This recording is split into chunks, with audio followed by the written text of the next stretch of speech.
Dnes sa koná už 38. ročník stredoškolskej odbornej činnosti, ktorý prebieha na našej škole. Zúčastnení študenti súťažia v 17 kategóriách. Veľké zastúpenie majú aj naši elektráci, ktorým držíme palce. Koľký ročník Sočky sa dnes organizuje? Dnes sa organizuje 38. ročník stredoškolskej odbornej činnosti. Momentálne prebieha okresné kolo, ktoré je spojené pre okresy Liptovský Mikuláš a Ružomberok. V tomto ročníku je to novinka. A na našej škole okresné kolo je už možno aj 15. raz. Z 9 postupujúcich prác do krajského kola patrilo 7 elektrákom. Poviete mi niečo viac o vašom projekte? Takže našim projektom je webová aplikácia, pomocou ktorej môžeme spravovať servery.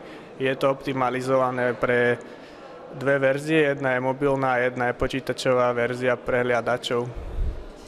Ako dlho vám trvalo, kým ste zhotovili a dokončili váš projekt?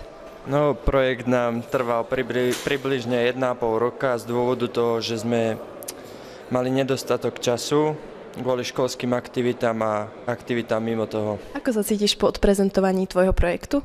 A po odprezentovaní svojho projektu sa cítim veľmi dobre, porota bola veľmi dobrá, ostatní spolužiaci a kolegovia z ostatných škôl tiež spolupracovali veľmi dobre. Mám veľmi dobrý pocit zo svojej práce a takisto sa teším na vyhodnotenie. Plánuješ sa zúčastniť Sočky aj budúci rok? Ak bude takáto možnosť, určite požiadam našu školu, aby ma pustila na takúto súťaž a veľmi rád by som sa znova zúčastnil na tejto škole Sočky.